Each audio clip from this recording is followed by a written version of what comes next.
I would like to draw your attention back to the nature and environment aspect.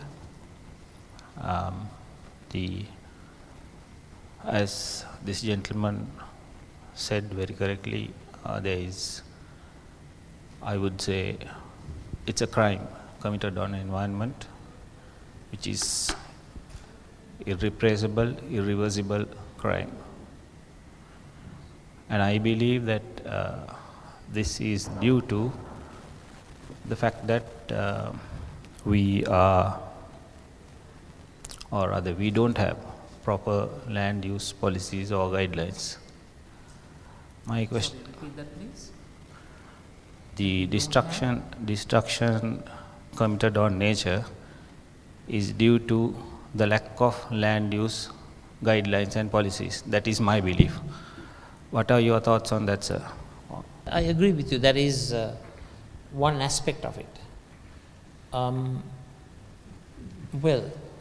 We don't have a national plan, period. We don't have a national plan on anything. We don't have a national economic plan, we don't have a national environment plan. As I mentioned to you initially, right at the inception of our discussion, it's merely ad hoc, knee-jerk reactions to issues that crop up. So we have situations where chain cultivators are expecting an expansion of the agricultural land. I represented Hambantota district for close upon 20 years. And we have a large chain cultivator population. The policy that we emphasized was that traditional chain cultivations and cultivated lands shall remain, but there will be no new land allocated for that purpose. That was a historic step which this government has reversed. In the guise of chain cultivation, there are various efforts to construct roads through sanctuaries, not to transport vegetables or fruit, but they are going to use those roads for transportation of sand. That's the situation with Somawati. If you look at the situation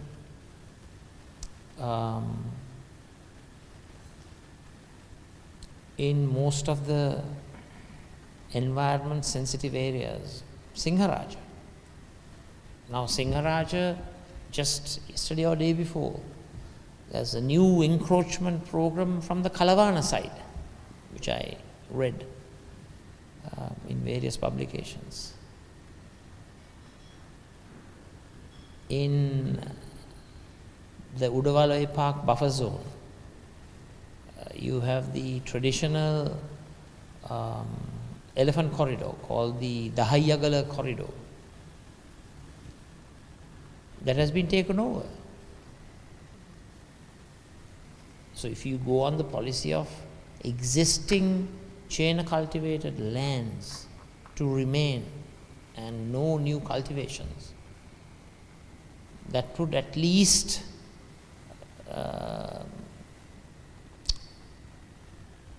stop the rot and maintain our existing forest cover. I have to also confess the fact that one of the best methods of environmental protection is to provide the chain cultivators of alternative sources of income and livelihoods, which no government has ever even thought of. But we will do so. That kind of an income substitution program where chain cultivators are given a viable livelihood, a stable livelihood, which will encourage them to move away from chain cultivation and thereby those lands can be allocated to increase our forest cover. But those are not policy priorities for this administration. They are going on a platform of trying to maintain the remaining popularity, if it exists, by distributing lands for the expansion of chain cultivations. So we will have economic development, but we will emphasize on sustainable economic development. Economic development that will preserve and protect our ecosystems, our wetlands, our biodiversity and habitats, which are most crucial. I saw a news item last night on CNN. I don't know whether you all saw it. It was a special CNN Planet Earth information snippet. Do you know, in the county of Devon in UK, they are now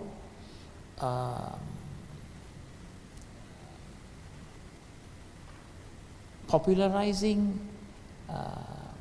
they are trying to encourage the expansion of the population of beavers.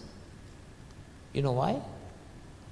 Apparently beavers, with the barriers that they construct for their own habitual purposes, act as a flood controlling method in the county of Devon in UK.